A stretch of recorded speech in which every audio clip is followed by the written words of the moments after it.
À l'aube, quand les rues de Paris dorment encore sous un voile de silence, Élise Laurent pousse la porte latérale d'un immeuble imposant situé sur l'avenue des Champs-Élysées. Elle y entre chaque nuit depuis 3 ans, balai et seau à la main, pour nettoyer les bureaux étincelants de l'une des plus grandes entreprises de cosmétiques de luxe de France. Le monde qui y évolue le jour, talons claquant sur le marbre, voix pressée au téléphone, parfums coûteux flottant dans l'air, n'a rien à voir avec le calme étrange qui règne quand elle y travaille. Personne ne la remarque. Ni les cadres croisés par hasard tôt le matin, ni les vigiles blasés qui ne lèvent même plus les yeux. Pourtant, Élise connaît chaque recoin du bâtiment. Elle pourrait dire, en fermant les yeux, où est posée chaque tasse oubliée, quelle odeur appartient à quel directeur, ou quel nom figure sur les plaques dorées qui ornent les portes. Elle est invisible, mais elle voit tout. Élise a 26 ans. Elle vit seule dans un petit studio de Montreuil, au 5e étage d'un immeuble sans ascenseur. Une kitchenette, un lit en fer forgé hérité de sa mère, une étagère penchée surchargée de livres trouvés dans les rues ou sur les marchés.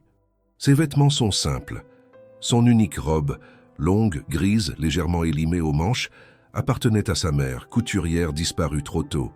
C'est tout ce qu'il lui reste d'elle, en dehors d'une boîte en carton remplie de boutons et d'épingles rouillées. Chaque soir, avant de partir, Élise attache ses cheveux en un chignon rapide, glisse un carnet dans sa poche arrière et prend le métro. Durant le trajet, elle observe les gens avec une curiosité tendre. Les regards perdus, les mains fatiguées, les écouteurs vissés aux oreilles. Elle aime imaginer les histoires qu'ils ne racontent jamais. Dans son carnet, elle note des phrases volées, des pensées fugitives. Certains soirs, en nettoyant les miroirs, elle y laisse discrètement un mot ou une citation, pour voir si quelqu'un les remarque. Mais personne ne dit jamais rien. Elle connaît pourtant chacun de ces visages qui peuplent les couloirs le jour. Antoine Bellamy, le PDG charismatique, grand, élégant, toujours en costume bleu nuit, qui traverse les étages entouré d'assistants nerveux. Claire Morel, la directrice des ressources humaines, dont les talons résonnent comme des coups de marteau sur le carrelage. Et puis les autres, le chef de marketing, les designers, les responsables des campagnes publicitaires. Tous beaux, sûrs d'eux, parfumés d'ambition. Élise, elle, se contente de passer entre leurs ombres. Elle n'est pas malheureuse. Il y a une forme de liberté dans l'anonymat. Elle aime le calme, le silence des bureaux vides, la lumière dorée des veilleuses, le bruit du chiffon sur le verre. Elle aime surtout ne pas avoir à jouer un rôle, ne pas prétendre. Mais parfois, dans les reflets des vitrines, elle s'interroge. Et si quelqu'un, un jour, la voyait vraiment? Une fois, alors qu'elle nettoyait une salle de réunion, elle est tombée sur un carnet oublié. Curieuse, elle l'a ouvert et y a trouvé des croquis de flacons de parfum, accompagnés de notes à la plume. Des idées novatrices, poétiques, presque naïves. Rien de signé. Elle a pris une photo, a copié une phrase dans son carnet, puis a remis le tout en place. Depuis, elle se demande si ses idées ont un jour été lues. Ses collègues de nettoyage sont discrets. Certains font ce travail depuis plus de 10 ans. Ils parlent peu. Les échanges se font à la machine à café ou dans les vestiaires. Certains plaisantent, d'autres râlent sur les salaires, sur les horaires, sur les produits ménagers trop forts. Mais personne ne parle de rêve ni d'avenir. Pas dans ce monde-là. Madame Colette, la plus ancienne, est différente. Elle a des mains tordues par les années, mais des yeux vifs comme ceux d'un renard. Ancienne couturière pour les maisons de haute couture, dit-elle. Élise l'écoute avec attention quand elle raconte ses souvenirs de soie et de défilé, entre 2 gestes de serpillière. Parfois, elle lui montre comment recoudre un ourlet ou renforcer un tissu abîmé. Un vêtement peut tout changer, ma petite, mais il doit porter une histoire. Ce soir-là, Élise finit plus tard que d'habitude. En sortant du dernier bureau du 8e étage, elle s'arrête un instant devant la grande baie vitrée. Paris s'étend devant elle, lumineuse, immense. La tour Eiffel clignote au loin. Elle respire lentement, le front contre la vitre froide. Elle ne sait pas encore que sa vie est sur le point de basculer. Elle ramasse son seau, son balai et referme la porte derrière elle. Le silence règne encore, mais quelque chose imperceptiblement a commencé à changer. C'était une nuit comme tant d'autres, humide et silencieuse. Le 8e étage, réservé aux hauts dirigeants, brillait de son éclat habituel, bien que déserté à cette heure tardive. Élise, gantée et concentrée, faisait glisser la serpillière en longues bandes régulières, le bruit du plastique mouillé frottant contre le sol comme une respiration rythmée. Elle aimait cet étage. C'était là que l'on trouvait les plus beaux bureaux, les décorations les plus fines, les parfums les plus enivrants. C'était aussi là que les oublis étaient les plus révélateurs. Une cravate laissée sur un dossier, une note griffonnée à la hâte sur un coin de feuille, un rouge à lèvres oublié sur une table de réunion, ces objets racontèrent les histoires de ceux qui vivaient là le jour. Alors qu'elle nettoyait près d'un grand bureau en bois foncé, un souffle d'air léger provenant d'une fenêtre mal fermée fit voler quelques feuilles. L'une d'elles glissa sur le rebord, se plia et tomba, droit dans son seau d'eau savonneuse. Instinctivement, Élise la récupéra, les doigts tremblants, cherchant à éviter qu'elle ne se désintègre. Le papier était épais, ivoire, orné d'un sceau doré estampé du logo de l'entreprise. L'eau avait commencé à imbiber les bords, mais le texte restait lisible. Intriguée, elle le déplia avec précaution et lut. Il s'agissait d'une invitation officielle. Le texte calligraphié annonçait en termes pompeux le prestigieux bal de gala annuel de l'entreprise, organisé dans un hôtel particulier près de la place Vendôme. Seuls les cadres de haut niveau, quelques célébrités partenaires de la marque et des invités triés sur le volet y étaient conviés. La soirée promettait d'être fastueuse, habillée de cristal, de champagne millésimé et de discours élégants. Le nom du destinataire était inscrit en bas, mais l'encre, effacée par l'eau, avait laissé une trace floue. Pourtant, quelque chose l'intrigua. Juste en dessous, une version imprimée portait le nom Élise Laurent. Elle relut plusieurs fois, croyant à une hallucination. C'était impossible. Son cœur battait plus vite. Elle regarda autour d'elle, cherchant une caméra, une blague, une explication logique. Une employée de nettoyage invitée à un événement aussi prestigieux? Elle pensa d'abord à une erreur, peut-être un mauvais paramétrage lors de l'impression ou une plaisanterie cruelle. Mais le papier, l'encre, le cachet, tout était authentique. Élise descendit les escaliers en courant, tenant le carton mouillé comme un objet précieux. Le hall d'entrée était vide, sauf pour le veilleur de nuit, un homme grand et rond, toujours plongé dans ses mots croisés.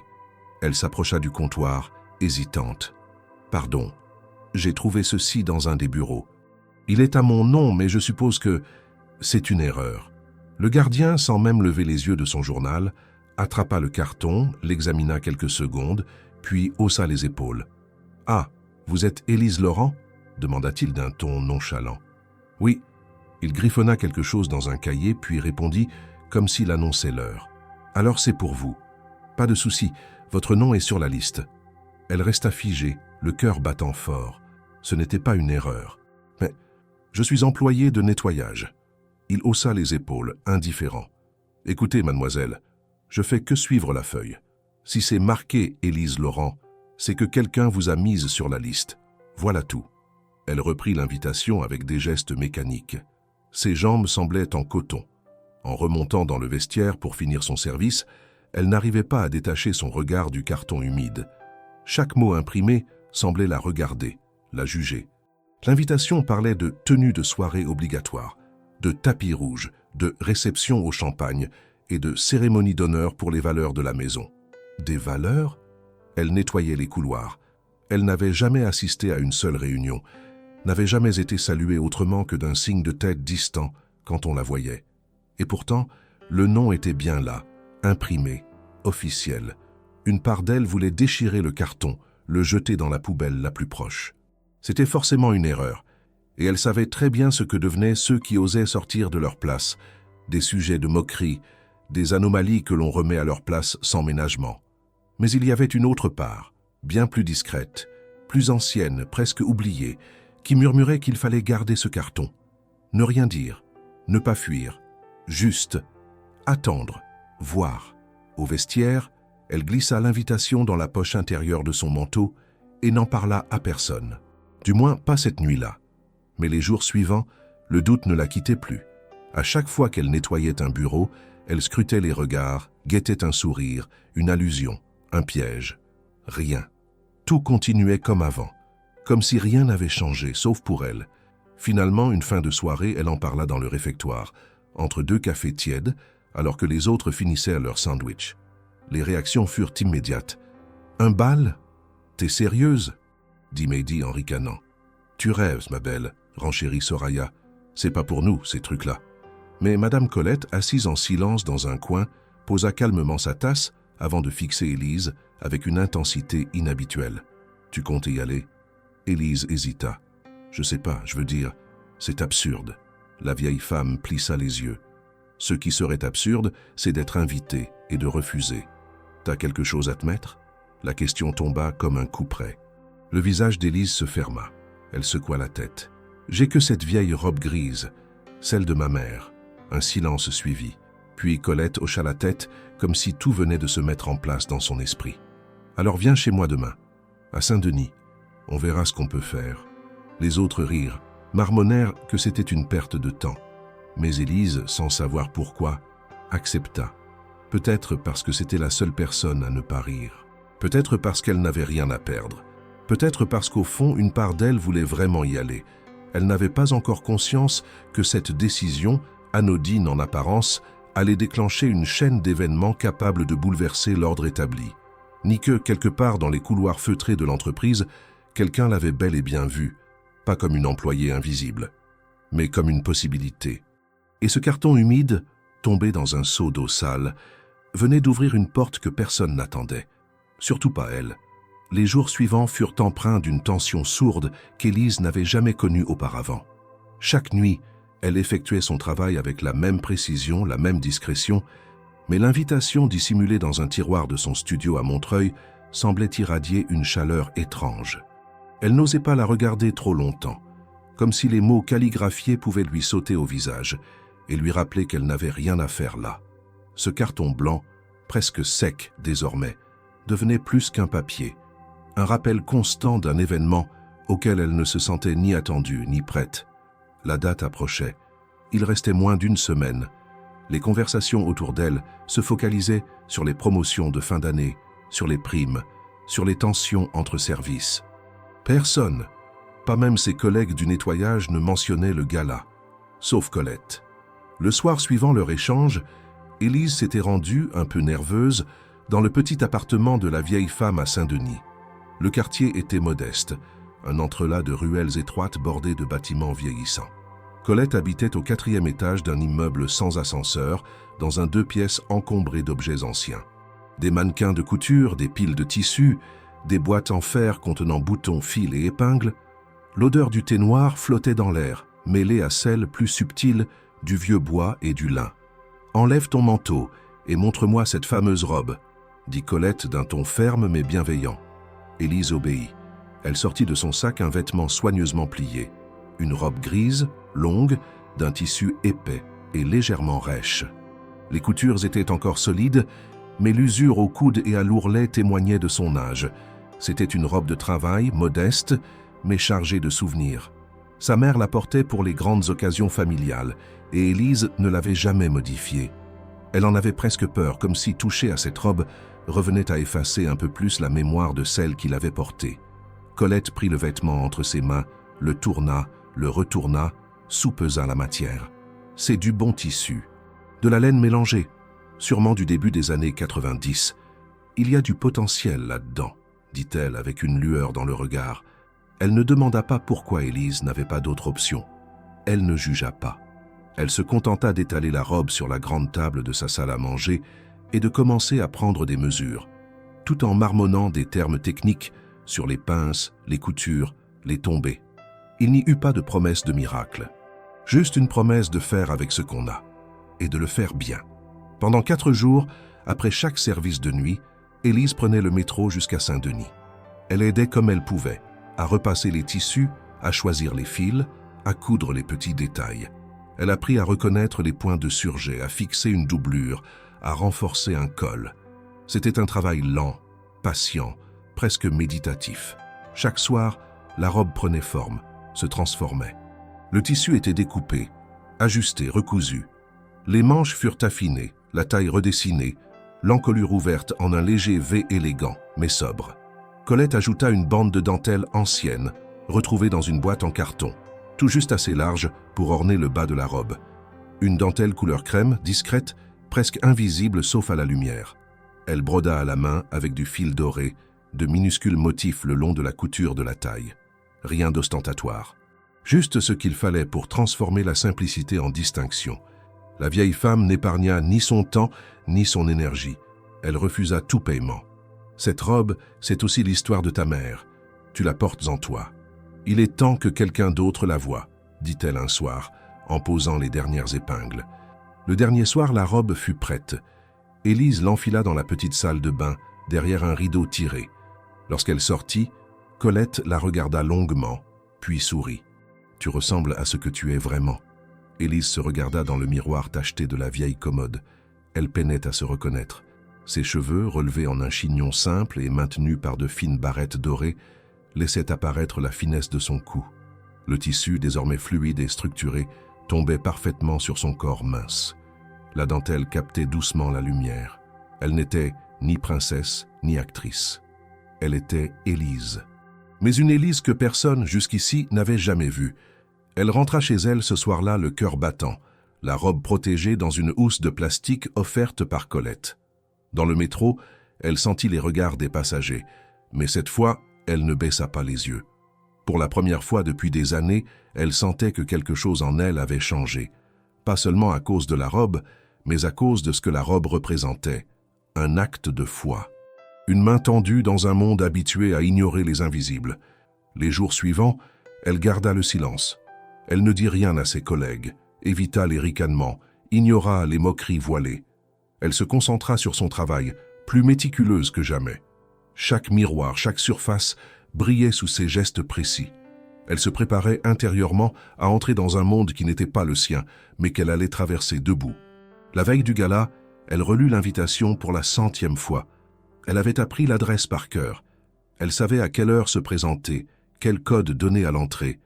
Elle avait repassé la robe une dernière fois, vérifié que les chaussures héritées de sa mère n'étaient pas trop usées, poli les boucles discrètes. Elle n'avait pas sommeil cette nuit-là. Elle s'assit près de la fenêtre de son petit studio et regarda les toits de Montreuil, sombres et humides.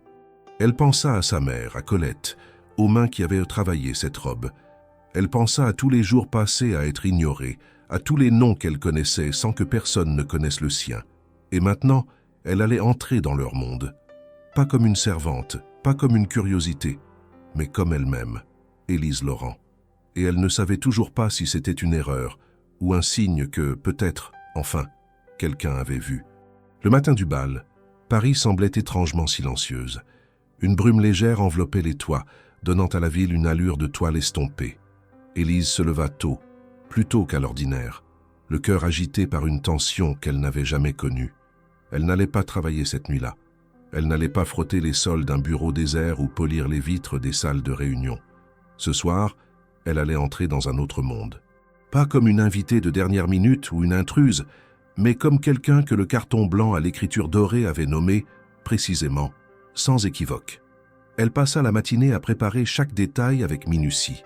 Elle lava ses cheveux à l'eau froide, les brossa longuement jusqu'à les faire briller. Ses gestes étaient lents, presque rituels, mais sans illusion mystique.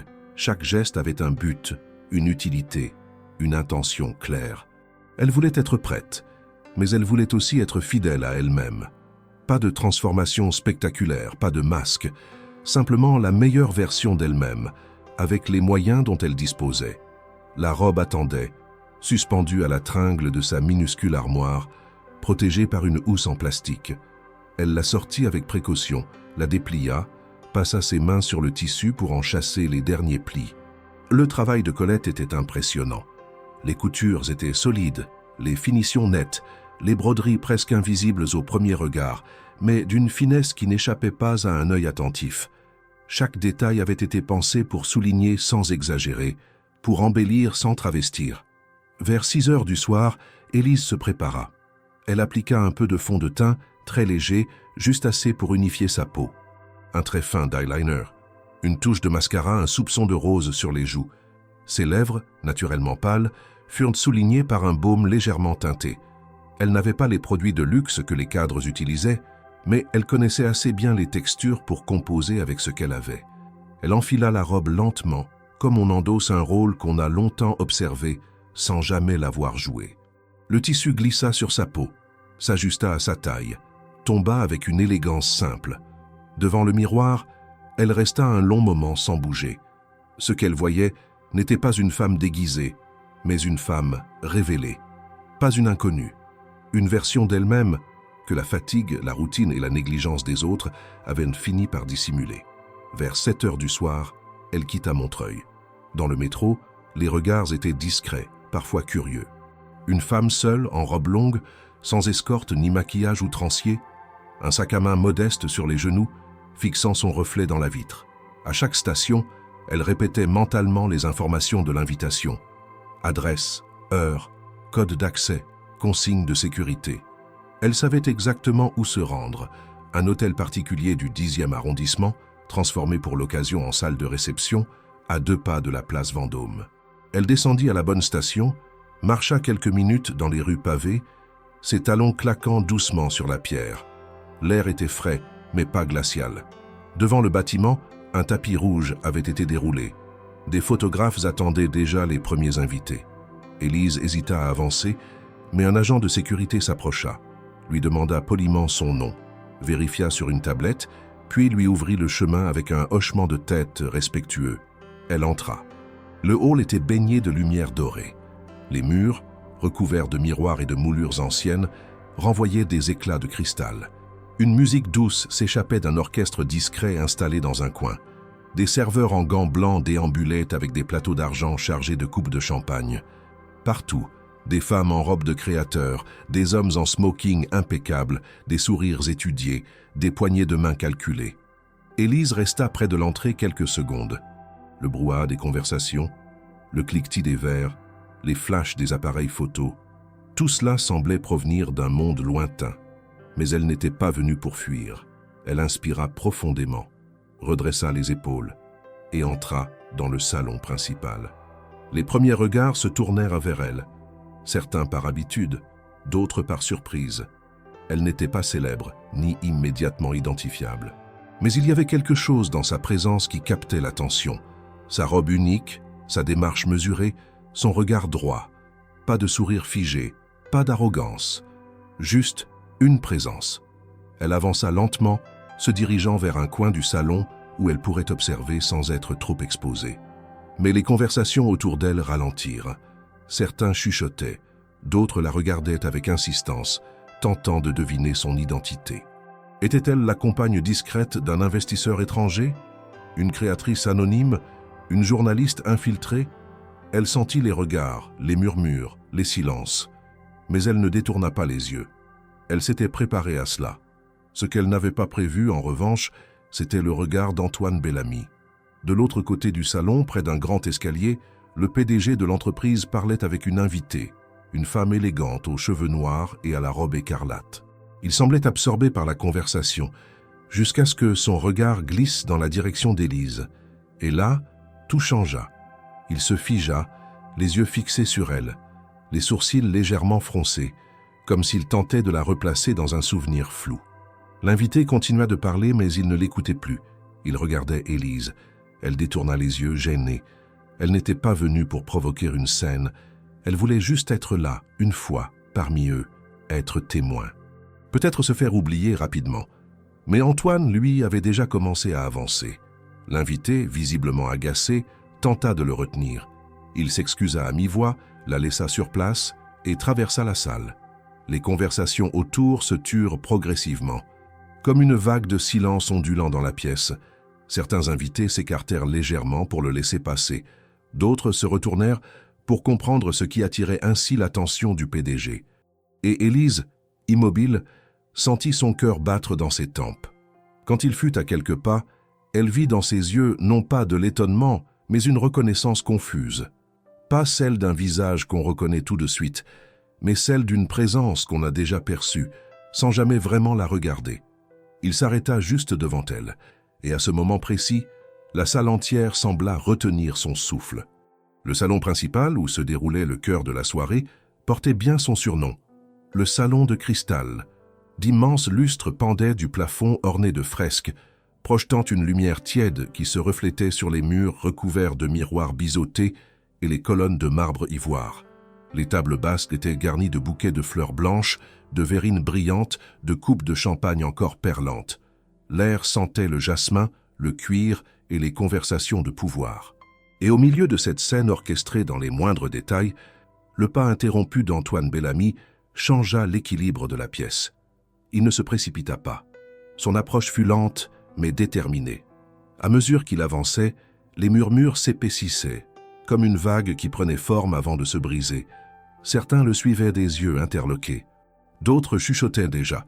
Il allait vers une femme inconnue, vêtue d'une robe qui, bien que belle, ne portait aucune signature reconnaissable. Elle ne figurait sur aucune liste de presse, n'était affiliée à aucun nom connu du milieu. Et pourtant, elle était là, debout, droite, sans faux semblant. Et Antoine la regardait comme s'il venait de reconnaître quelque chose qu'il cherchait depuis longtemps. Élise, elle, ne savait plus où poser ses mains. Son instinct lui disait de se fondre dans le décor, de s'éclipser discrètement. Mais elle ne bougea pas. Elle n'avait rien à cacher, rien à prouver non plus. Elle était là parce qu'on l'y avait invitée. Et même si elle ne comprenait toujours pas pourquoi, elle refusait de s'excuser d'exister. Ce moment-là, elle l'avait gagné en silence, jour après jour, année après année, en nettoyant les reflets de ces mêmes miroirs dans lesquels on la regardait enfin. Lorsqu'Antoine s'arrêta devant elle, le silence était presque complet. Seul un violon jouait encore, discrètement, quelque part derrière une colonne. Il la fixa, longuement. Pas avec l'arrogance de ceux qui jugent, mais avec une perplexité honnête, une interrogation visible. Il n'avait pas encore trouvé les mots, mais son corps parlait pour lui. Une surprise mêlée d'un respect qu'on ne feint pas. Élise soutint son regard, sans défi, mais sans soumission non plus. Elle attendit qu'il dise quelque chose. Il n'y eut pas de phrases creuses ni de banalités, pas de compliments superficiels, ni d'éloges mielleux sur sa tenue. Ce fut un geste qui parla en premier. Antoine Bellamy, directeur général de la maison de cosmétiques la plus prestigieuse de France, homme reconnu pour sa froideur élégante et son autorité discrète, s'agenouilla lentement devant tout le monde, un genou au sol, comme si la réalité avait basculé autour de lui. Il ne fit aucun geste théâtral, ne prit pas sa main, ne chercha pas l'attention. Il leva simplement les yeux vers elle dans un silence pesant et dit d'une voix basse mais ferme « Pardonnez-moi de ne vous avoir jamais remarqué ». Un frisson parcourut la salle. Plusieurs invités échangèrent des regards incrédules. Certains, sans comprendre, enregistraient déjà des vidéos discrètement. L'invitée précédente d'Antoine, celle à la robe rouge écarlate, se figea de l'autre côté de la pièce, son verre encore en main. Son visage se durcit, puis elle tourna brusquement les talons, quittant le salon sans attendre. Personne ne chercha à la retenir. Élise ne savait pas quoi répondre. Tout cela allait trop vite. 1 heure plus tôt, elle peinait à croire qu'elle entrerait dans cette salle. Maintenant, elle faisait face à une scène que même son imagination la plus audacieuse n'aurait osé inventer. Mais ce n'était pas une comédie. Rien dans le regard d'Antoine n'indiquait qu'il se jouait d'elle. Au contraire, il semblait sincèrement troublé, presque ému. Il cherchait à comprendre quelque chose. Elle ne parla pas. Elle ne posa pas la main sur son épaule, ne lui demanda pas de se relever. Elle attendit. C'était à lui de faire le prochain pas. Après quelques secondes de silence, il se redressa lentement sans rompre le contact visuel.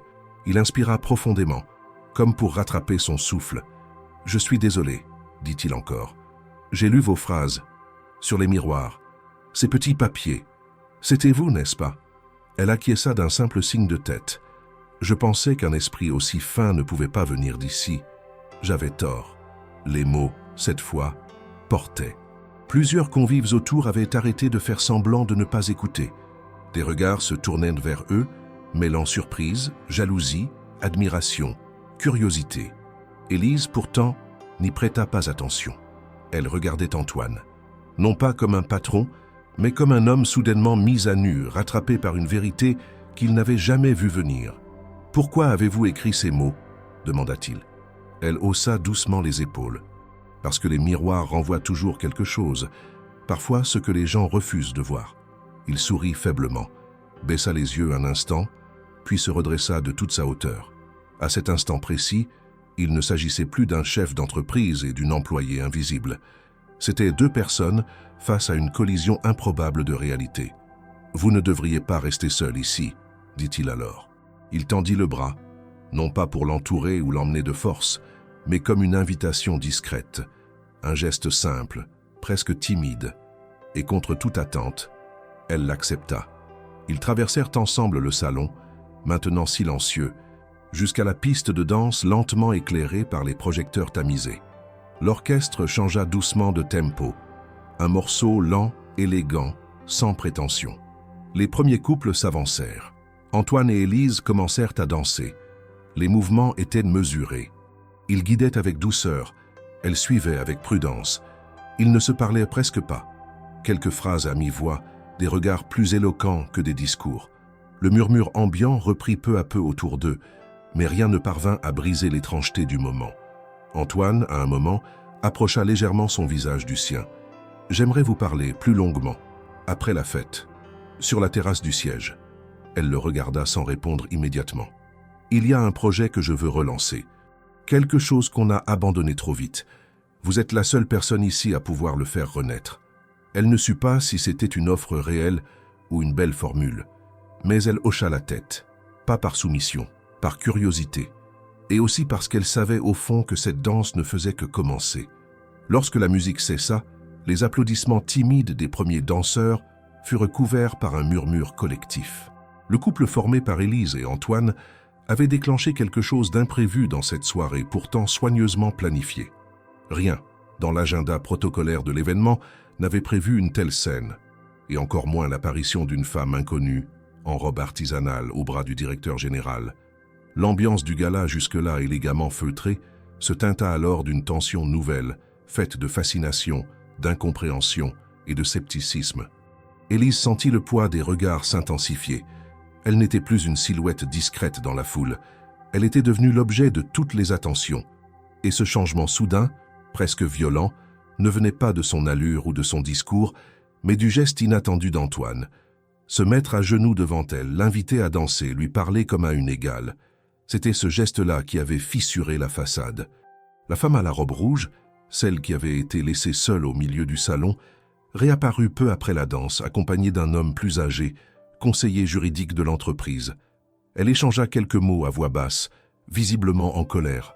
Son regard croisa celui d'Élise un instant, mais ce ne fut pas une confrontation directe. C'était plus subtil, une mise en garde silencieuse. Elle n'était pas la seule à s'interroger sur ce que cette présence signifiait vraiment. Antoine, de son côté, semblait avoir pris une décision. Il guida Élise vers l'une des alcôves du salon, plus calme, à l'abri des oreilles indiscrètes. Il était tendu, mais pas nerveux. Il parlait avec calme, comme s'il se libérait d'un poids. « Ce que j'ai fait ce soir, je ne l'ai pas planifié, mais je ne le regrette pas. » Élise ne répondit pas immédiatement. Elle observait ses gestes, son regard, ses hésitations. Il n'était pas en train de jouer. Il semblait sincèrement troublé. « Il y a quelque chose dans vos mots, dans vos silences aussi, que j'ai reconnu. Une forme de lucidité qu'on a perdue ici. » Elle fronça légèrement les sourcils. « Vous me parlez comme si j'avais un rôle à jouer dans cette entreprise. Mais je ne suis qu'une femme de ménage. » Il secoua doucement la tête. « Justement, c'est ce point de vue que je veux entendre. Vous voyez ce que nous ne voyons plus. » Il lui expliqua alors qu'un projet de longue date, abandonné après plusieurs tentatives infructueuses, restait dans un tiroir. Il s'agissait d'une ligne de produits axée sur l'inclusivité, la sobriété, la durabilité, des mots souvent utilisés mais rarement appliqués. Il voulait le relancer différemment cette fois, avec des voix nouvelles, des idées brutes. Élise, à ses yeux, représentait cette voix. Mais avant qu'elle ne puisse formuler une réponse, une interruption se produisit. Un homme en costume sombre s'approcha, souffla quelques mots à l'oreille d'Antoine et lui tendit un téléphone. Il pâlit légèrement en lisant ce qu'il voyait à l'écran. « C'est déjà sur les réseaux », dit-il à mi-voix. Des photos de lui, agenouillé, circulaient en temps réel. Les hashtags s'accumulaient. Certains criaient au scandale, d'autres à la mise en scène. Les commentaires se multipliaient. Qui était cette femme? Une nouvelle égérie? Une conquête? Une provocation? Antoine referma le téléphone et soupira. Il va falloir affronter ça. Élise comprit qu'un mur venait de tomber et que derrière ce mur, la machine de communication et de pouvoir allait se mettre en branle. Le lendemain, tout le monde parlerait de cette soirée. Et pas en termes flatteurs. Les images parleraient plus fort que les intentions. Elle reprit son calme, redressa les épaules. « Je n'ai rien demandé de tout ça. Vous m'avez invité. Je suis venu. C'est tout. » Il approuva d'un signe de tête, puis avec gravité, et c'est moi qui devrais en assumer les conséquences. Ils restèrent quelques instants en silence. Puis il lui tendit à nouveau la main. « Venez, il y a un endroit plus tranquille. » Ils quittèrent le salon par une porte secondaire. Un couloir privé menait à une terrasse surplombant la cour intérieure. Paris s'étendait devant eux, lumineuse, indifférente. La fraîcheur de la nuit les enveloppa. Antoine prit appui sur la balustrade, les yeux perdus dans les toits. Ce n'est pas la première fois que je choque les actionnaires, mais cette fois, je sens que ça ira plus loin. Élise s'approcha doucement. « Pourquoi avoir fait ça, alors ?» Il répondit sans détour. « Parce que je suis fatigué des jeux, fatigué de faire semblant que tout va bien alors qu'on tourne en rond, et parce que ce soir, je vous ai vu. » Elle ne chercha pas à embellir la scène. Ce n'était pas un conte. Ce n'était pas non plus une déclaration. C'était un moment d'épuisement lucide, où deux personnes se retrouvaient à la frontière de leur monde respectif. Quand ils revinrent dans le salon, la soirée touchait à sa fin. Les derniers invités s'attardaient près du bar. Quelques regards se tournèrent vers eux, mais l'attention s'était déjà déplacée ailleurs. Antoine raccompagna Élise jusqu'à l'entrée, lui glissa une carte avec ses coordonnées directes et dit simplement « Ne disparaissez pas. J'aurai besoin de vous. » Elle hocha la tête, rangea la carte sans un mot, puis elle tourna les talons, descendit les marches du grand escalier et sortit dans la nuit parisienne. Le vent s'était levé. Elle serra son manteau contre elle. La robe de Colette frémissait doucement sous la doublure. Et dans sa poche, la carte d'un homme qui, pour une fois, n'avait pas détourné le regard. Mais elle savait déjà que ce geste, aussi sincère soit-il, aurait des répercussions. Que ce qu'elle avait vu dans les yeux des autres invités n'allait pas s'effacer par magie. Et que ce que cette soirée avait déclenché n'en était qu'à son tout premier souffle. Le lendemain matin, Paris se réveilla comme à son habitude, bruyante, élégante, indifférente à ce qui avait eu lieu quelques heures plus tôt dans un salon doré du 10e arrondissement. Mais dans les couloirs de l'entreprise, sur les téléphones des employés, dans les groupes de discussion privés, une image circulait avec insistance, celle du directeur général, Antoine Bellamy, à genoux devant une femme inconnue lors du bal de gala. Aucun communiqué officiel n'avait encore été publié, aucun mot n'avait filtré de la direction. Mais les rumeurs, elles, n'attendaient pas. Et leur rythme était bien plus rapide que celui des versions officielles. Élise, quant à elle, ne retourna pas immédiatement au travail. Elle avait prévenu à l'avance qu'elle prendrait une journée de repos. Ce matin-là, elle resta longtemps assise à sa table dans le petit studio de Montreuil, regardant la lumière passer à travers le rideau. La robe de la veille était soigneusement pliée, rangée dans sa housse posée sur une chaise. Son téléphone vibrait par intermittence, mais elle ne répondait à personne. Elle n'avait pas de réseaux sociaux. Aucune présence publique, et pourtant, sans le savoir, elle était déjà au centre d'une discussion nationale. Vers midi, une enveloppe fut glissée sous sa porte. Pas de timbre, pas de nom d'expéditeur. À l'intérieur, une carte manuscrite, sur un papier épais. Ce soir, 20h, terrasse du siège, Antoine. Rien de plus. Pas de signature de direction, pas de sceau officiel, juste une invitation directe, discrète, presque intime. Elle resta un moment à fixer les mots. Elle savait qu'en se rendant là-bas, elle s'engagerait dans quelque chose qu'elle ne maîtrisait pas encore. Mais elle savait aussi qu'il était trop tard pour reculer.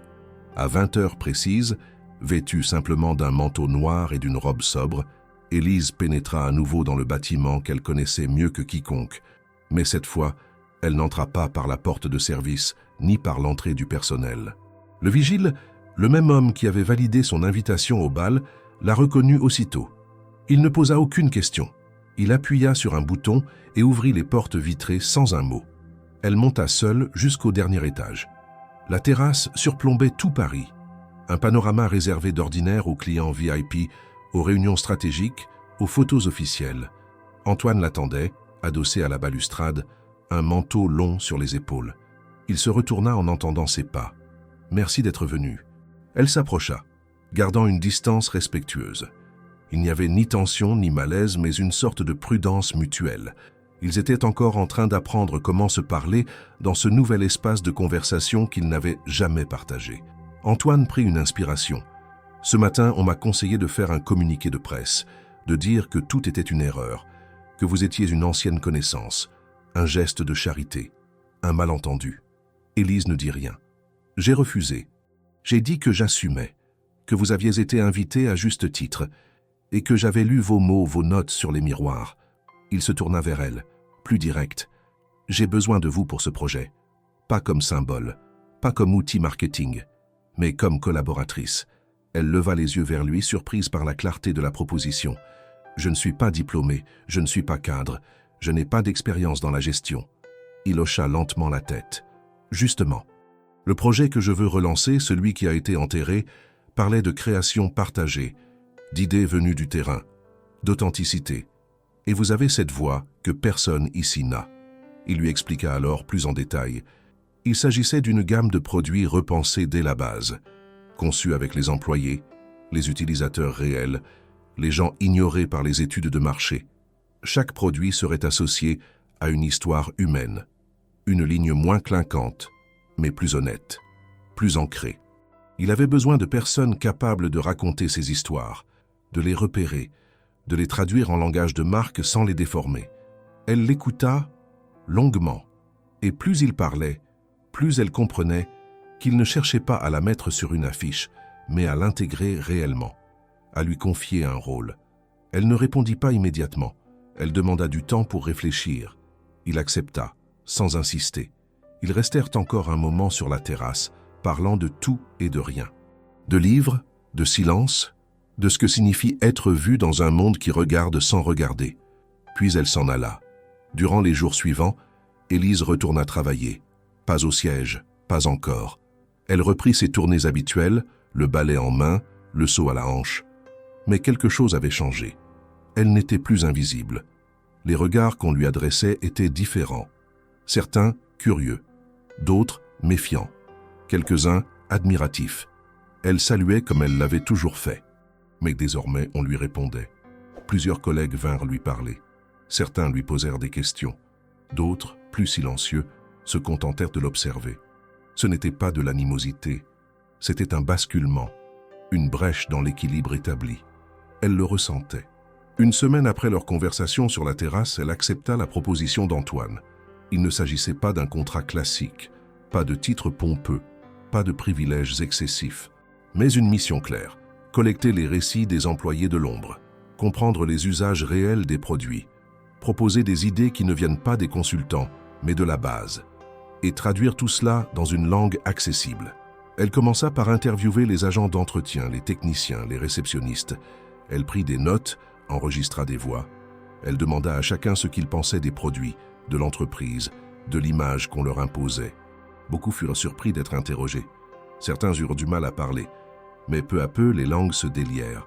Elle envoya ses premiers rapports à Antoine, qui les lut avec attention. Il y répondit par des commentaires précis, respectueux. Une forme de dialogue s'installa entre eux, pas un partenariat d'égal à égal car les positions restaient très différentes, mais une reconnaissance réelle, une ouverture. Dans les couloirs de l'entreprise, les bruits couraient encore. Des versions romancées de ce qui s'était passé au bal, des hypothèses sur une romance naissante, des critiques sur le favoritisme supposé. Élise entendait tout. Elle notait, enregistrait, mais ne répondait pas. Elle savait que le bruit fait partie du changement, que le scepticisme précède souvent l'acceptation. Elle continuait son autre travail pour l'instant. Elle voulait observer, comprendre, sentir le terrain. Elle n'avait pas envie de tout quitter brutalement. Et surtout, elle voulait rester proche de celles et ceux qui lui avaient tendu la main, bien avant que les projecteurs ne se braquent sur elle. Antoine, de son côté, faisait aussi face à des oppositions. Le conseil n'appréciait pas la direction que prenaient les choses. Mais il avançait, discrètement mais sûrement. Et dans ce mouvement, il y avait une place pour elle. Une vraie place. Pas un siège symbolique. Élise n'était pas naïve. Elle savait que ce monde pouvait être dur, instable, cruel. Mais elle sentait aussi que quelque chose était en train de naître. Et cette chose, fragile encore, portait un autre nom que le succès ou le pouvoir. Cela s'appelait possibilité. Et c'était déjà beaucoup. Quelques jours seulement après l'annonce officieuse de la collaboration d'Élise avec Antoine Bellamy, l'ambiance dans les coulisses de l'entreprise se transforma de manière perceptible. Ce qui, à l'origine, n'était qu'un bruissement discret dans les couloirs, devint une rumeur persistante, entretenue par des regards appuyés, des commentaires à voix basse, des échanges de mails cryptiques et des messages supprimés aussitôt lus. Si Antoine avait publiquement assumé ses choix, les réactions internes étaient loin d'être aussi directes, car dans cet univers réglé par les apparences et les hiérarchies, toute anomalie était perçue comme une menace. Élise, elle, continuait de mener ses entrevues en parallèle de ses tâches de nettoyage. Elle recueillait les témoignages avec patience, prenant soin de ne pas brusquer ceux qui, habitués à être ignorés, n'osaient pas se livrer spontanément. Mais plus ses entretiens progressaient, plus elle ressentait un isolement grandissant. Les collègues qui, auparavant, échangeaient avec elle quelques mots cordiaux autour de la machine à café ou dans les vestiaires, devenaient soudain distants. Certains ne la regardaient plus dans les yeux, d'autres évitaient volontairement sa présence. Ce n'était pas de la haine, c'était pire, un mélange de méfiance et de soupçon, nourri par l'idée qu'elle avait franchi une ligne invisible. Les commentaires les plus virulents ne venaient pas de ses collègues du nettoyage, mais des services intermédiaires, ressources humaines, communication, marketing. Des employés qui, bien qu'exclus des sphères les plus hautes, se croyaient néanmoins au-dessus des autres par leur position dans l'organigramme. Pour eux, Élise n'était rien d'autre qu'une femme de ménage à qui on avait offert, sans raison apparente, une visibilité imméritée. Les mots revenaient souvent. Favoritisme, stratégie, coup monté. Certains insinuaient qu'elle avait usé de son charme pour manipuler Antoine. D'autres, plus cyniques encore, prétendaient qu'elle avait été choisie comme figure de communication pour donner à l'entreprise une image sociale, presque humanitaire. Au sein de l'équipe de nettoyage, la fracture était visible. Quelques-uns, comme Mehdi ou Soraya, évitaient tout contact avec elle. Ils ne disaient rien en face, mais faisaient circuler des remarques blessantes à voix basse. D'autres, comme Madame Colette, gardèrent leur distance, non par rejet, mais par prudence. La vieille femme continuait de l'observer avec une bienveillance silencieuse, mais Élise sentait qu'elle avait besoin de voir jusqu'où cette nouvelle réalité allait l'emmener avant de se prononcer. La directrice des ressources humaines, Claire Morel, joua un rôle discret mais décisif dans ce climat délétère. Jalouse de l'attention que recevait Élise, furieuse de n'avoir ni anticipé ni influencé la décision d'Antoine, elle mit en place une série de manœuvres subtiles pour compliquer le quotidien de la jeune femme. Elle fit modifier certains plannings sans avertir, réduisit ses heures de travail sur certains jours sans justification claire et refusa soudain de valider certaines de ses demandes de matériel. Tout cela sans jamais la confronter directement, préférant opérer à travers des intermédiaires pour mieux brouiller les pistes. Lors d'une réunion interne, elle évoqua même, sans nommer Élise, le danger de faire entrer dans les cercles décisionnels des individus n'ayant pas les compétences requises ni les qualifications professionnelles. Elle proposa l'élaboration d'une charte de gouvernance interne afin de garantir la cohérence des processus de décision, en insistant sur la nécessité de protéger l'entreprise contre des initiatives impulsives, même venues d'en haut. Antoine, présent, comprit l'allusion, mais ne répondit pas. Il prit note. Élise, de son côté, encaissait. Elle n'était pas dupe. Elle savait que son ascension soudaine avait bouleversé les équilibres. Elle comprenait que, dans un système aussi hiérarchisé, toute variation de trajectoire pouvait être perçue comme un affront. Mais ce qui l'étonnait le plus, c'était la violence silencieuse, l'hostilité passive, la capacité qu'avaient certains à transformer une personne en symbole, puis en cible, sans jamais oser l'affronter ouvertement. Elle se réfugia dans le travail. Chaque jour, elle continuait ses rencontres avec les employés invisibles. Elle recueillait des anecdotes, des idées, des critiques constructives. Elle constituait des dossiers qu'elle transmettait directement à Antoine, qui les lisait attentivement. Il répondait par des notes manuscrites, toujours précises, jamais condescendantes. Il semblait réellement intéressé, et plus leurs échanges se multipliaient, plus Élise sentait que ce projet pouvait devenir quelque chose de concret. Mais en parallèle, elle se savait observée. Même lorsqu'elle nettoyait les vitres, elle sentait les regards posés sur son dos. Même lorsqu'elle prenait l'ascenseur, les conversations s'interrompaient à son entrée. Et chaque fois qu'Antoine la croisait dans les couloirs et lui adressait un mot, un sourire, une simple salutation, cela suffisait à relancer la machine des soupçons. Une fin d'après-midi, alors qu'elle rangeait du matériel dans une pièce rarement utilisée, Élise découvrit une vieille armoire métallique entr'ouverte. À l'intérieur, des documents empilés, des cartons étiquetés.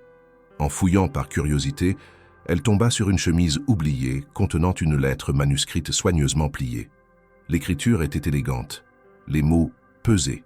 Il s'agissait d'une lettre adressée à la direction, rédigée plusieurs années auparavant par une employée aujourd'hui disparue des registres. Elle y dénonçait les dérives internes de certains départements, critiquait les logiques de domination et proposait un projet alternatif centré sur l'inclusion des employés dits de base. Ce projet ressemblait étrangement à celui qu'Antoine voulait relancer. Élise lut la lettre jusqu'à la dernière ligne, comprenant soudain que ce qu'elle vivait n'était pas une première. Quelqu'un, bien avant elle, avait déjà tenté d'ouvrir une brèche. Cette personne avait été écartée, discrètement. Sa lettre, ignorée, enterrée, mais elle avait existé. Et maintenant, cette trace remontait à la surface. Elle fit une copie de la lettre et la rangea dans ses affaires.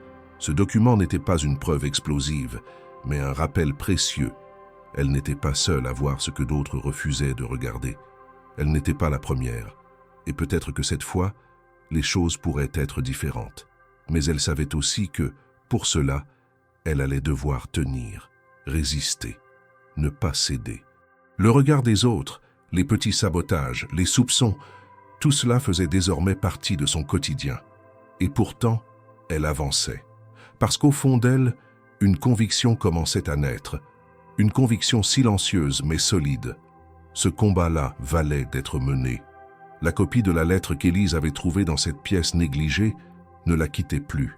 Elle la relisait souvent dans son studio de Montreuil, le soir, une tasse de thé refroidissant sur la table. Il y avait quelque chose dans la plume de cette femme disparue, une précision, une fermeté sans colère, une lucidité calme. L'autrice s'appelait Margot Renard, selon la signature en bas de page, et avait occupé un poste de développement produit pendant 3 ans, avant de quitter brusquement l'entreprise. Aucun dossier dans les archives numériques, aucun souvenir parmi les collègues interrogés. C'était comme si on l'avait effacé. Élise comprit que cette lettre représentait bien plus qu'un ancien courrier de réclamation. C'était un fragment d'histoire étouffé, une tentative de changement volontairement ignorée. Elle décida d'en parler à Antoine. Elle ne voulait pas que cette découverte reste un secret, ni qu'on puisse l'accuser plus tard d'avoir agi dans l'ombre. Elle prit rendez-vous, non par message, mais en laissant une note manuscrite dans la boîte dédiée aux communications internes de la direction. Le lendemain, elle fut convoquée dans un petit bureau au dernier étage, plus modeste que ceux qu'elle avait visités auparavant. Antoine l'y attendait, seul, sans secrétaire ni collaborateur. Il avait l'air fatigué, mais déterminé. Elle déposa la lettre sur la table. Il la prit sans poser de questions et la lut lentement, fronçant les sourcils à plusieurs reprises. Lorsqu'il eut terminé, il resta un moment silencieux, les doigts posés sur le papier. « Margot Renard, ce nom me dit vaguement quelque chose, » murmura-t-il. « Elle a travaillé ici, oui, j'étais encore directeur adjoint à l'époque. Elle avait de bonnes idées, trop radicales pour certains. » Il reposa la lettre. Elle est partie du jour au lendemain. Officiellement, elle a démissionné. Officieusement, je crois qu'on l'a poussée dehors. Élise n'avait pas besoin de plus d'explications. Elle connaissait les méthodes douces mais efficaces que l'entreprise utilisait pour faire taire les voix gênantes. Des mutations injustifiées, des évaluations biaisées, des réunions jamais communiquées, puis un placard, puis l'oubli. Ce que Margot avait proposé plusieurs années auparavant était exactement ce que l'on commençait à envisager aujourd'hui. Mais cette fois, quelque chose avait changé. Il y avait une volonté interne de relancer ce mouvement, et Élise sentait qu'elle devait aller jusqu'au bout. Elle proposa à Antoine de construire une présentation formelle autour des idées de Margot, en les croisant avec les témoignages qu'elle avait déjà recueillis. Il accepta. Elle passa les jours suivants à structurer ce travail, à croiser les données, à relire les comptes rendus, à bâtir une vision cohérente à partir des fragments disparates qu'elle avait récoltés. Elle n'avait jamais fait ça auparavant, mais ces années de silence observateur lui avaient donné une capacité rare à organiser les récits, à dégager des lignes claires là où les autres ne voyaient que du bruit. Elle créa une structure en 3 parties. La réalité actuelle et les limites du modèle dominant, la parole des invisibles, leur perception des produits, des méthodes, des politiques, et enfin, une vision nouvelle, concrète, inspirée par Margot, ajustée par l'expérience du terrain, portée par une voix différente. Antoine fut impressionné par la clarté du document. Il proposa d'en faire une présentation au comité stratégique. Pas un simple partage informel, mais une intervention officielle. Élise hésita. Elle n'avait jamais parlé en public devant des cadres supérieurs, encore moins dans une salle où chaque mot serait analysé, interprété, parfois utilisé contre elle. Mais elle accepta, non par bravade, parce qu'elle savait que ce moment était l'aboutissement de tout ce qu'elle avait traversé. Se taire maintenant serait trahir ceux qui lui avaient confié leurs histoires. La réunion fut programmée un jeudi matin, dans une des plus grandes salles du siège. Antoine ouvrit la séance brièvement en rappelant que cette présentation était une initiative interne, née de l'écoute des employés dits non visibles. Puis il se tourna vers Élise. Elle se leva, un dossier entre les mains, sans note écrite. Elle s'était préparée pendant des heures, répétant seule ses phrases, chronométrant son temps, ajustant son ton. Mais au moment de parler, elle ne lut rien. Elle parla simplement, posément. Avec cette clarté propre aux gens qui n'ont rien à vendre, mais beaucoup à dire. Elle évoqua d'abord le quotidien du personnel invisible, les horaires décalés, les tâches répétitives, le manque de reconnaissance, les remarques condescendantes, l'absence de voix. Puis elle raconta les témoignages. La caissière qui détourne les emballages pour les réutiliser, le technicien qui modifie les étiquettes pour les rendre plus lisibles, la réceptionniste qui reçoit des confidences sur les produits sans jamais être consultée. Elle parla ensuite de Margot Renard, de sa lettre, de ses idées, de leur disparition. Et enfin, elle proposa un cadre nouveau. Co-création de produits, commission mixte, transparence des décisions, cycle de retour direct avec les équipes de terrain. La salle était partagée. Certains cadres hochèrent la tête, visiblement convaincus. D'autres, figés dans leurs fauteuils en cuir, affichaient une réserve froide. Personne ne l'interrompit, mais à la fin, il n'y eut pas de tonnerre d'applaudissements. Un silence dense flotta quelques secondes, suivi de quelques remerciements polis. Antoine prit la parole pour conclure. Il ne reprit pas ses mots. Il ne les adoucit pas. Il se contenta de dire que cette proposition serait intégrée dans le plan stratégique de l'année suivante et que Margot Renard méritait d'être réhabilitée. Il demanda officiellement qu'on retrouve son dossier, qu'on la contacte, qu'on lui présente les excuses de l'entreprise. À la sortie, Élise croisa plusieurs regards. Certains admiratifs, d'autres fermés, mais aucun ne l'ignora. Ce jour-là, elle n'était plus un fantôme parmi les autres. Elle était devenue une voix, non pas celle d'une exception, mais celle d'un mouvement trop longtemps étouffé. Le soir même, en rentrant chez elle, elle reçut un message anonyme sur son téléphone. « Courage. On est beaucoup à vous lire, même si on ne parle pas. » Elle ne sut jamais qui l'avait envoyé. Mais elle comprit qu'au-delà des murs, quelque chose commençait à se fissurer, et qu'à travers cette fissure, une lumière nouvelle tentait de passer.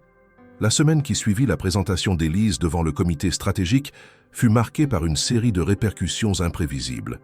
Ce qui devait être un simple partage d'expériences internes s'était transformé en point de bascule.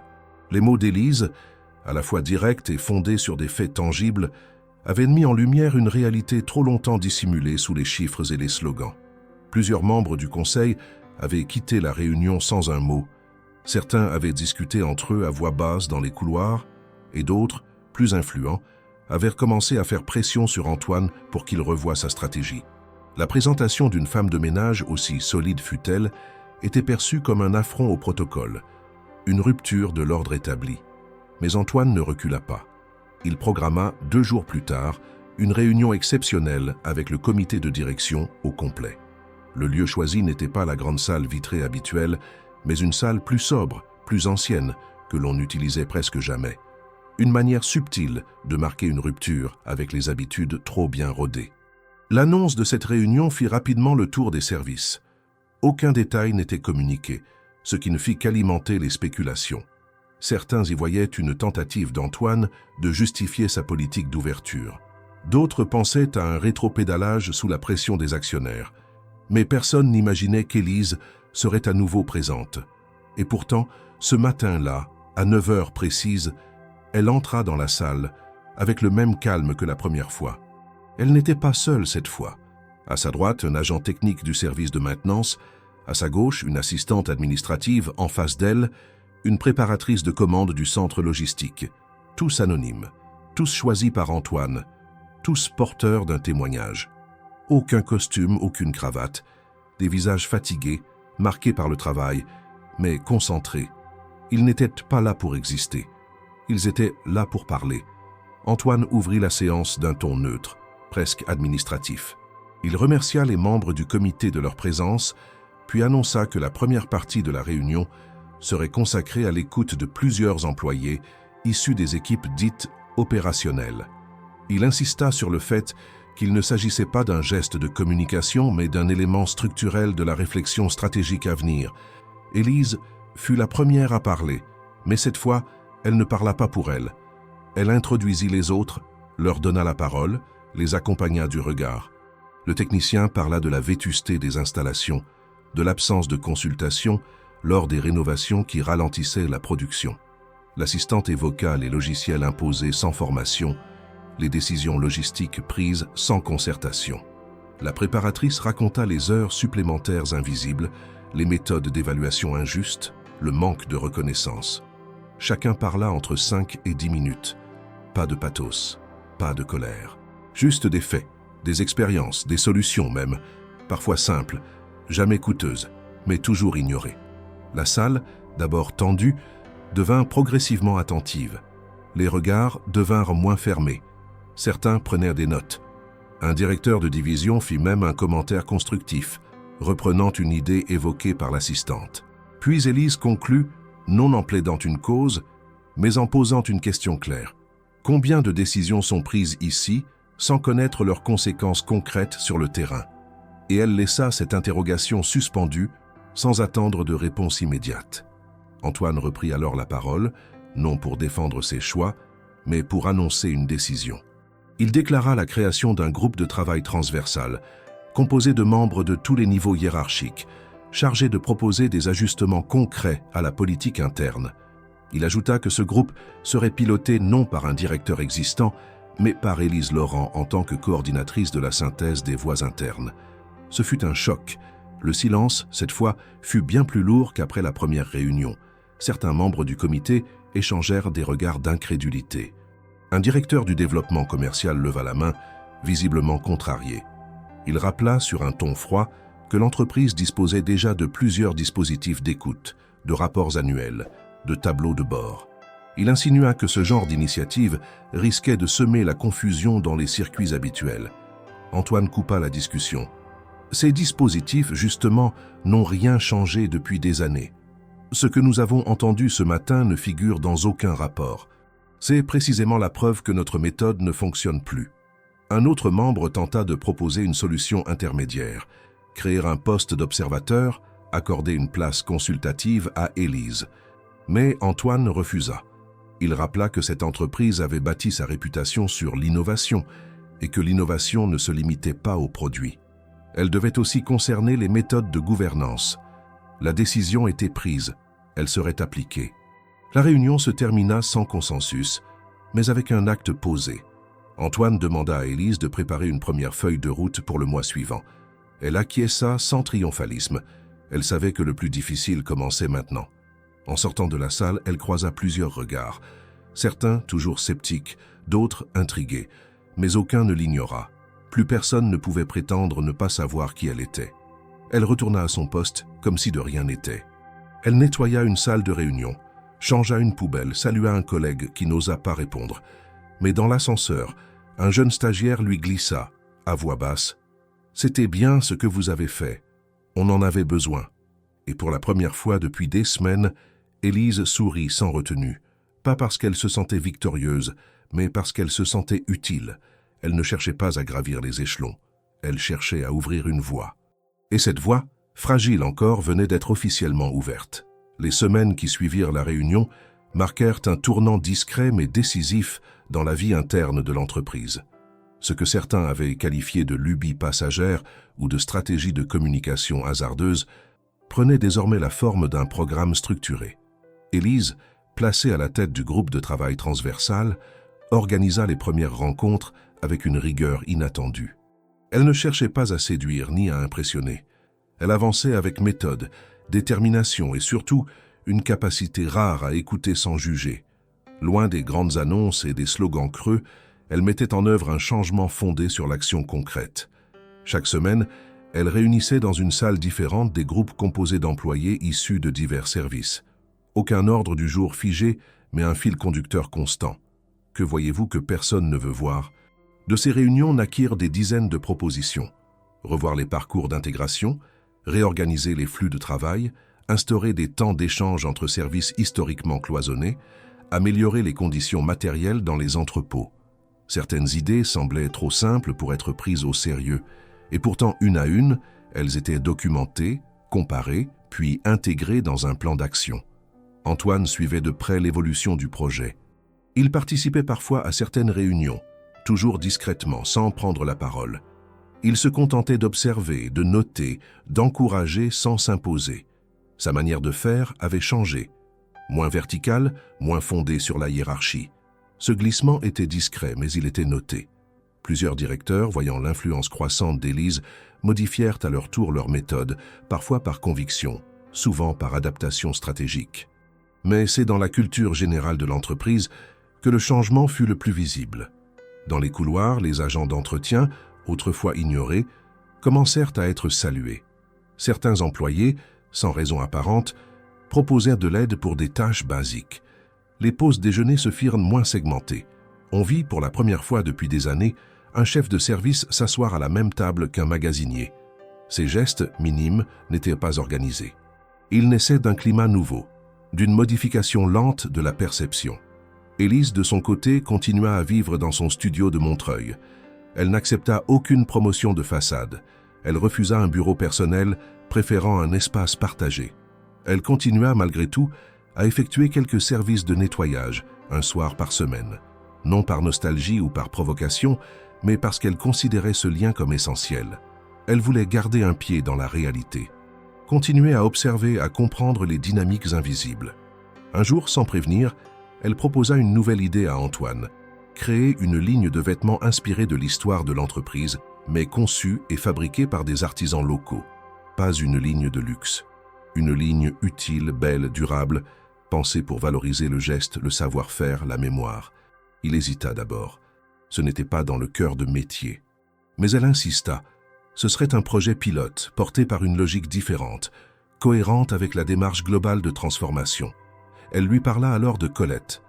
Antoine connaissait déjà son nom, pour avoir entendu parler d'elle lors des premiers échanges. Mais il n'avait jamais imaginé l'impliquer directement. Élise organisa une rencontre. Dans le petit appartement de Saint-Denis, les deux se découvrirent autour d'un café tiède et d'un carnet de croquis anciens. Colette parla peu mais montra. Des broderies, des ourlets invisibles, des techniques oubliées. Antoine comprit que cette femme, ignorée depuis des décennies, détenait un savoir irremplaçable. Le projet fut lancé. Une équipe réduite, un atelier en périphérie, un budget limité mais suffisant. Colette accepta de le diriger. Elle forma des jeunes en apprentissage, recruta des couturières expérimentées, mises de côté par les grandes maisons. La première collection, sobrement intitulée Mémoire, sortit 6 mois plus tard. Elle ne fit pas la une des magazines. Elle ne fut pas vendue dans les grands magasins. Mais elle rencontra un succès discret, sincère. Elle toucha une clientèle fatiguée du superflu. Dans le même temps, les tensions internes commencèrent à diminuer. La directrice des ressources humaines, Claire Morel, dont l'opposition aux réformes était devenue un frein, fut discrètement transférée dans une filiale à l'étranger. Elle n'émit aucune protestation publique. Elle comprit que le vent avait tourné. Son départ fut accueilli par un soulagement discret, mais palpable. Un nouveau directeur fut nommé, plus jeune, plus ouvert, qui prit rapidement contact avec Élise pour comprendre les nouveaux équilibres. La presse spécialisée, longtemps silencieuse, commença à s'intéresser au cas de l'entreprise. Plusieurs articles parurent, parlant d'une transformation venue du bas, d'un management humanisé, d'un changement de paradigme. Antoine et Élise furent sollicités pour des interviews, mais refusèrent dans un premier temps. Ils voulaient consolider le fond avant d'exposer la forme. Ce choix renforça encore leur crédibilité. Dans les bureaux, une exposition permanente fut installée, retraçant les étapes de la transformation. Pas de portraits, pas de discours, juste des objets, des notes, des extraits de témoignages. Parmi eux, la robe d'Élise, celle transformée par Colette, fut installée derrière une vitre, avec une simple phrase « Le changement commence parfois par ce que l'on porte. Elle ne cherchait pas à symboliser un miracle, mais à rappeler que le regard posé sur quelqu'un peut être modifié par ce qu'il ou elle incarne. La relation entre Élise et Antoine évolua aussi, toujours professionnelle, empreinte de respect mais teintée d'une complicité nouvelle. Ils se voyaient souvent, travaillaient ensemble, se parlèrent de tout, parfois de rien. Aucun d'eux ne chercha à nommer ce lien.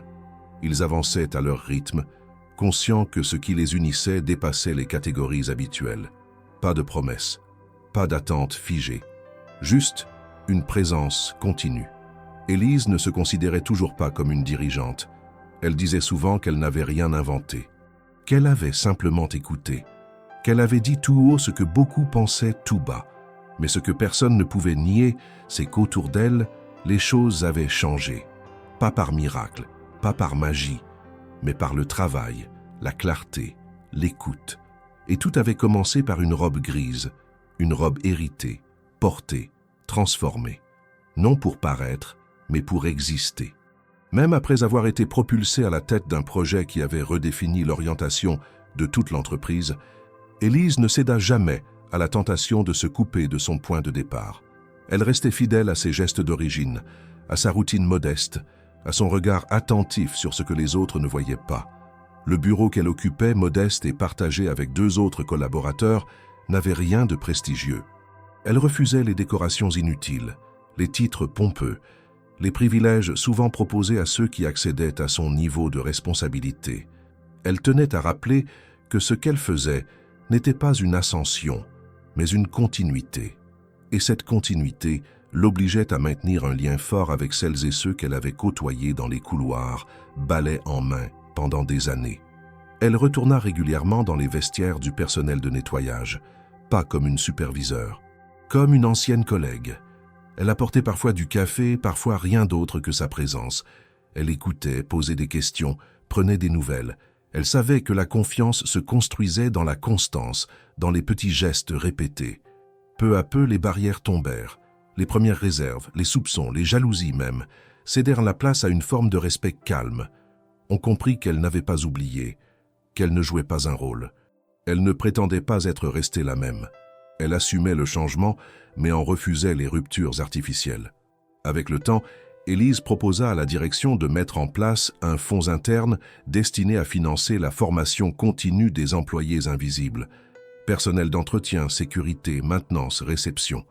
Elle voulait que ceux qui le souhaitaient puissent acquérir de nouvelles compétences, envisager d'autres parcours, sans être contraints de renoncer à leur poste pour cela. Elle présenta le projet non comme une politique sociale, mais comme un investissement stratégique. Donner de la perspective, c'était aussi fidéliser, renforcer les équipes, valoriser les savoirs. Le projet fut accepté. Un programme fut lancé sous le nom de Racine, imaginé pour permettre à chacun de développer son potentiel sans renier son histoire. Plusieurs ateliers furent créés. Langue, informatique, expression orale, gestion de projet, couture, artisanat. Les cours se tenaient après les horaires de travail, avec des intervenants rémunérés, dans des salles mises à disposition par l'entreprise. Élise y participait souvent, non comme organisatrice, mais comme observatrice active. Elle prenait des notes, interrogeait les participants, identifiait les freins. Elle ne cherchait pas à tout résoudre seule. Elle savait écouter les retours, ajuster les dispositifs, modifier ce qui ne fonctionnait pas. Parmi les premières inscrites, il y avait Soraya, celle qui, 1 an auparavant, l'avait critiquée ouvertement. Elle s'excusa un jour, brièvement, dans un couloir, pas par culpabilité, mais par honnêteté. Elle reconnut qu'elle n'avait pas compris ce qu'Élise essayait de faire, et qu'elle l'avait jugé trop vite. Élise accepta l'excuse avec simplicité. Elle n'attendait pas d'admiration. Elle voulait juste que les portes restent ouvertes. Les anciens collègues d'Élise commencèrent à trouver leur place dans cette nouvelle dynamique. Mehdi suivit une formation en maintenance avancée. Une autre collègue, Fatou, se lança dans un projet de médiation entre services. Le climat dans les étages évolua encore. Les silences d'ascenseur se faisaient moins lourds, les gestes de reconnaissance plus fréquents. Et dans les réunions stratégiques, on commença à entendre des références au retour de terrain, à citer des remarques formulées par des agents jusque-là ignorés. Antoine, en observant ce mouvement, comprit que le vrai changement ne venait pas des réformes structurelles, mais de ces liens renoués, de ces histoires tissées à nouveau. Il continua à travailler étroitement avec Élise, mais à distance respectueuse. Il ne cherchait pas à récupérer l'initiative. Il en était le garant, mais pas le moteur. Leur relation, elle aussi, s'était transformée. Elle n'était toujours pas définie par des mots. Ils partageaient des dîners, parfois des balades à pied à la tombée du jour, sans jamais évoquer ce que cela représentait. Ils avançaient côte à côte, parfois dans le silence, parfois dans des discussions intenses. Il la soutenait, elle le provoquait. Ils se complétaient dans leurs contradictions. Élise, de son côté, ne cherchait pas à accélérer les choses. Elle apprenait à trouver un équilibre entre sa vie privée et cette responsabilité nouvelle.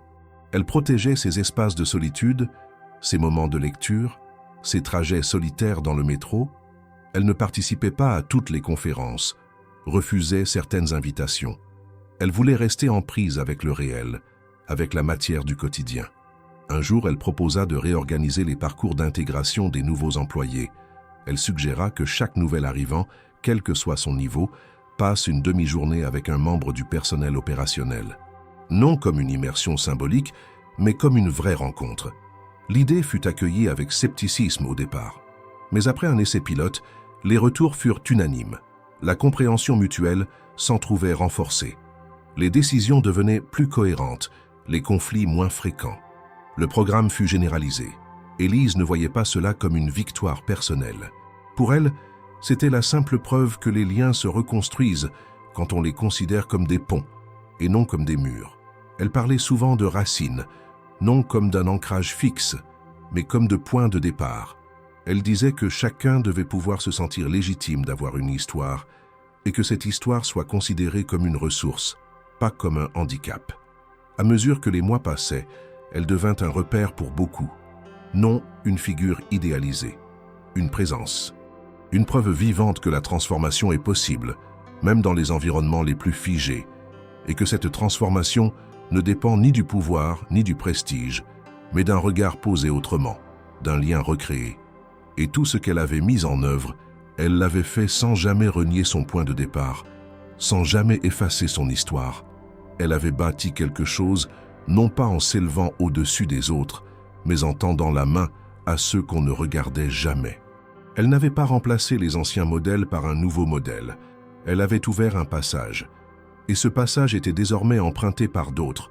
Plusieurs mois s'étaient écoulés depuis le gala qui avait marqué le point de bascule. L'entreprise, autrefois rigide dans ses rituels, s'était adaptée progressivement à une logique de mouvement, d'écoute, de questionnement. Rien n'avait été révolutionnaire dans la forme. Les bureaux étaient toujours là, les plannings toujours affichés, les réunions toujours tenues à heure fixe. Mais la manière dont les individus interagissaient, se saluaient, échangeaient, avait changé. On ne parlait plus uniquement de chiffres, de campagnes, de performances. On parlait aussi de sens, de cohérence, de trajectoires humaines. Et dans cette transformation invisible mais tangible, le nom d'Élise Laurent revenait souvent, non comme une légende, mais comme un point de référence. Un matin comme un autre, une nouvelle recrue arriva au sein de l'équipe de nettoyage. Elle s'appelait Lina, 22 ans, timide, plutôt réservée, vêtue d'un manteau trop grand et d'un bonnet gris élimé. Elle traversa les couloirs avec prudence, tenant son seau à 2 mains, cherchant des repères dans un environnement qui semblait immense.